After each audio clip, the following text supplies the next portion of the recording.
Saturday marked the worst day of violence in Myanmar since a military coup ousted a democratically elected government earlier this month. The military security forces shot and killed 2 civilians, according to reports in the country's second-largest city of Mandalay. Military forces also deployed tear gas, rubber bullets, water cannons and slingshots on protesters, leading to serious injuries. Since the coup took place on February 1st, tens of thousands have been filling the streets of Myanmar's biggest cities, banging their pots and calling for a return of their government that was stolen from them. Nearly three-quarters of civil servants in the country are reported to be on strike, and a growing number of medical personnel have also left hospital wards in protest. It's an unprecedented scale of civil disobedience against the authoritarian junta that had ruled the country for decades before it grudgingly allowed an elected government to take power in 2015. But it seems that the junta may not let go this time around, ignoring the voice of the people and the international community. To discuss this crisis today, we welcome Tin Ta Sway, Myanmar analyst and former editor at the BBC Burmese, who covered Myanmar and Asia regional affairs for 3 decades. We also have Dr. Azim Ibrahim, director of New Lines Institute, a foreign policy columnist and author of The Rohingyas Inside Myanmar's Genocide.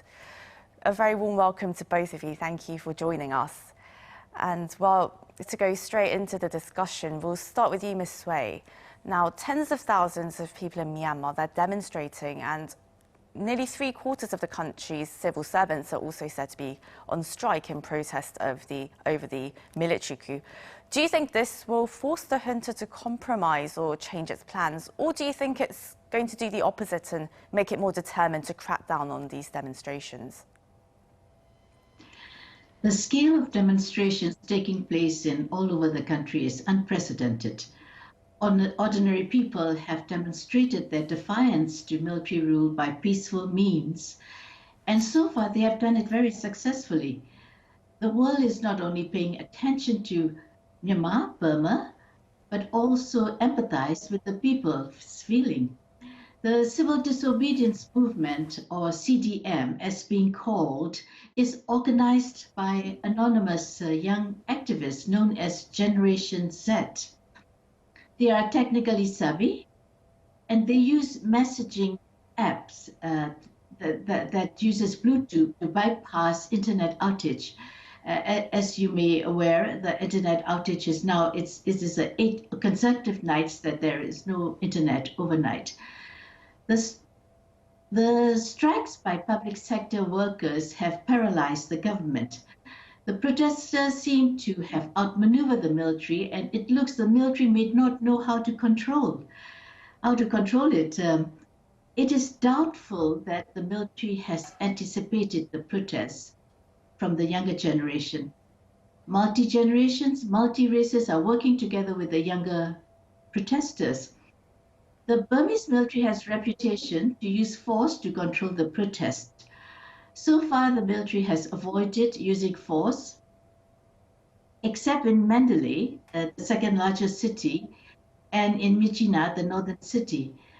The UN, G7, including China and ASEAN, are holding high-level talks to find a peaceful solution to the crisis. It is hard to imagine the military would walk away from the coup. The light infantry unit deployed in Mandalay on Saturday's crackdown at the shipyard is famous for its brutality. Everyone is worried about the security forces using more violence and more brutal attacks on the people.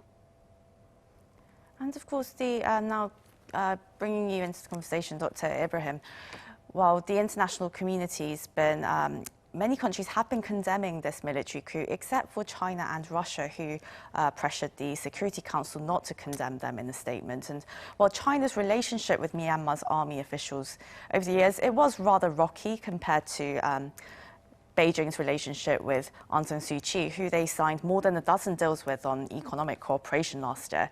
Xi Jinping, he congratulated her on her party's election victory in November last year, and Last month in January, Chinese Foreign Minister Wang Yi even met with her, and this was less than 3 weeks before the coup happened. So many have been questioning why Beijing isn't really doing anything to help Ms. Suu Kyi. What do you think China's game plan is? And also, there was some suspicion that China may have helped instigate this military coup, or they were in the know. They have denied this, of course, but do you think there's reason to believe that they were more involved than one thought previously? Yeah, well, Ms. Su Yang, I think it's very difficult to say, and I don't think we will ever know the extent of China's involvement in the coup, in terms of which role they actually played and how deep that role was. But we certainly know that after the coup happened, China described it as a cabinet reshuffle. So that was clearly indicative that they really didn't care much of whosoever was in power. China has huge strategic interest and economic interest in Myanmar, and they will deal with whomsoever is in power. The fact is that the military of Myanmar was always very suspicious of the Chinese, but the military now understands that it needs China fully on board, not just to dilute the economic sanctions that may be forthcoming, after any international action, but also to protect it from political action on the international stage. The Myanmar regime was under investigation by the ICJ, and the Chinese are there essentially to veto any Security Council resolutions. But the depth of China's involvement and how much they were involved, I don't believe we'll ever know. But the reality is that China is completely indispensable now to the Myanmar military. And Dr. Ibrahim, the West resolved to condemn the junta. It was also thwarted by Russia as well. And well, 1 week before the coup took place, the Kremlin's defense minister, Sergei Shoigu, he visited Myanmar to finalize a deal on a new supply of surface-to-air missile systems, surveillance drones and other such equipment. And well, days after the coup, Myanmar approved Russia's Sputnik V coronavirus vaccine. Do you see the Kremlin's influence expanding in Myanmar? And if so, what would this mean? Like, how would it complicate efforts to reverse the military coup as the West is trying to do? Yeah, well, once again, we won't know the extent of that, but the reality is both China and Russia have an interest in trying to undermine any democratic movement. One of the key ambitions of Xi Jinping over the last few years has been to demonstrate that the authoritarian model, the single-party model, the strongman model is much more effective in terms of governing and in terms of taking control of a country. So whenever they have the opportunity to undermine the democratic mandate, this is something that both Xi Jinping and Putin are actually very keen on doing, simply because they are trying to undermine their own populations from getting any democratic ambition. So Russia may not have direct interest in Myanmar in the same way that China has, but they certainly have interest in undermining any sort of democracy and any sort of grassroots movements that may emerge. And Ms. Sway, while countries like the UK and Canada, they've imposed further sanctions on the junta's key figures, it seems that those such measures will only go so far without getting China on board, as it is the regime's major trading partner, accounting for more than a third of Myanmar's exports. But do you think players like India could possibly play an important role in the West's pressure campaign, as India is also an important trade and security partner? Myanmar is geopolitically significant to India, as it stands at the center of India-Southeast Asia geography. Like China, India would not like to see a failed state at their doorstep, or a weakened Myanmar falling into the arms of China as a satellite state, which will give a leverage for Beijing in regional affairs. India regards Myanmar as a gateway to link up to the rest of Southeast Asia, and therefore India is investing in Myanmar and ASEAN-wide infrastructure projects. In fact, India has recently supplied a Kilo-class submarine to Myanmar Navy. And part of India's policy for the Indian Ocean, called Security and Growth in the region, called SAGAR. And in SAGAR, the central policy is port-led development. So India has developed a port in Rakhine State, which is in the western part of Burma, called Sittwe Port. And India's long-term strategic goal is to create special economic zone surrounding the Sittwe port. And by doing this, India would secure its footprint in Rakhine, and also it will boost its presence in Bay of Bengal. And Sittwe port is, in fact, to counter China's geostrategic footprint in Rakhine State. So China has invested in Myanmar and in substantially, including building deep sea port. And also that has served terminus for oil and gas pipeline that reach right up to the southern China. So seeing that Myanmar is critical to the national security interests, India provides military training and also conduct joint military exercise with the Myanmar army. And India has signed a landmark defense cooperation agreement in 2019 with the current coup leader, Commander-in-Chief General Min Aung Hlaing. So given Myanmar's geostrategic importance to India and India's ambition to become a regional power in the Indo-Pacific, Delhi will avoid taking a hardline approach to Myanmar. But whether India could play a mediator role, it is hard to tell because India, unlike China, hasn't got the clout over the generals. Well, hopefully India will do more as one of the elected members of the Security Council and also having that relationship with Myanmar as well. But, well, Dr. Ibrahim, as this crisis continues, it's been a very terrifying time for the persecuted Rohingya minority. How precarious is their situation right now, and how should they be supported by the global community? Well, the Rohingya situation, unfortunately to say, has deteriorated significantly. The government of Bangladesh was in discussions with Myanmar to try to repatriate some of the Rohingya. The probability of that happening in the past was very slim, but I think that has now been reduced to significantly lower, possibly to zero now. The reality is that the military in Myanmar was very, very unpopular. And when they undertook the action against the Rohingya to ethnically cleanse them from the country, the military actually became very popular.